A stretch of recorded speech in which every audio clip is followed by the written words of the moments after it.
大家好，我係發仔。唔知大家細個嘅時候有冇追過經典動畫《寵物小精靈》，亦即係依家大家熟悉嘅寶可夢 Pokemon。喺現實世界，一個人為咗一個目標可以堅持幾耐？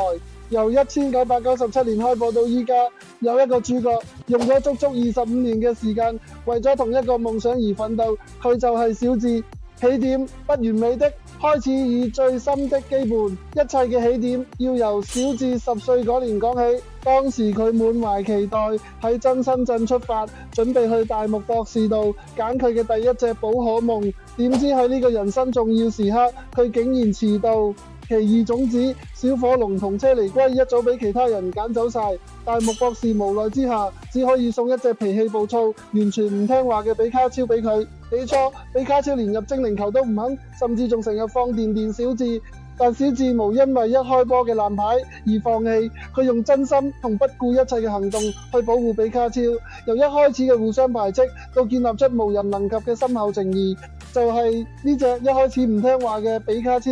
成為咗佢一生中最重要嘅拍檔。屢戰屢敗，殘酷的現實，雖然有比卡超陪住，但小智嘅旅程絕對唔係一帆風順，反而充滿無數次嘅失敗。參加石英聯盟喺16強止步，去到成都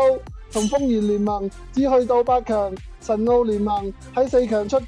最令粉絲心碎嘅卡洛斯聯盟，大家都以為佢終於可以攞冠軍，結果喺決賽嘅最後一擊，佢依然飲恨得到亞軍，一次又一次同冠軍寶座擦身而過。如果係普通人，可能一早就氣餒，甚至放棄做寶可夢訓練家。曙光初現，阿羅拉地區的突破，但小智無，佢從來冇因為失敗而停低腳步，帶住比卡超，佢去到充滿陽光嘅阿羅拉地區。喺嗰度，小智放低咗過去嘅包袱，重新出發，仲參加咗阿羅拉聯盟嘅初代大會。皇天不負有心人，經歷咗超過20年嘅奮鬥同無數次嘅跌倒，小智終於打破宿命，贏得咗人生第一個聯盟大賽冠軍，成為阿羅拉地區嘅初代冠軍。呢個冠軍證明咗佢一直以嚟嘅堅持絕對冇白費，絕地反擊，初心戰勝不敗王者。但小智嘅步伐冇喺阿羅拉停低，直到最後嘅8大師賽，小智終於迎嚟人生最重要嘅一戰。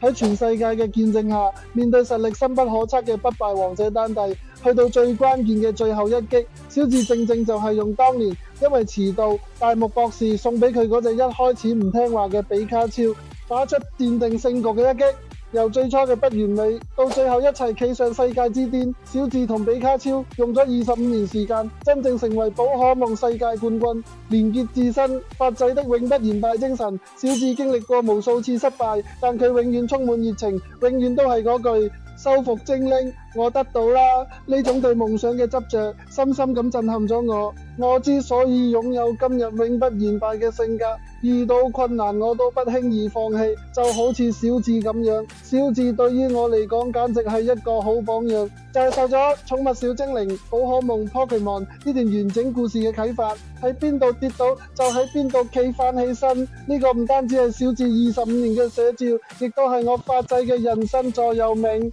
無論生活定工作上面遇到幾大嘅挫折，我都會話俾自己聽，小智同比卡超輸咗咁多次都冇放棄，我都一樣可以，只要堅持落去，終有一日會迎嚟屬於我嘅世界冠軍。結語與行動呼籲，如果你都曾經因為失敗而感到迷茫，希望小智同我發仔嘅故事可以俾到你力量。大家又有冇邊段經歷係靠住永不言敗嘅精神捱過嘅呢？歡迎喺下面留言，同我一齊分享你嘅故事。如果你中意我今日嘅分享，覺得我講得好，麻煩大家點讚、訂閱、分享我嘅頻道莊榮發主，等更多朋友知道呢個影響我一生永不言敗嘅寶可夢 Pokemon 故事。你哋嘅每一個支持都係推動我繼續向前嘅最大動力。我哋下次見。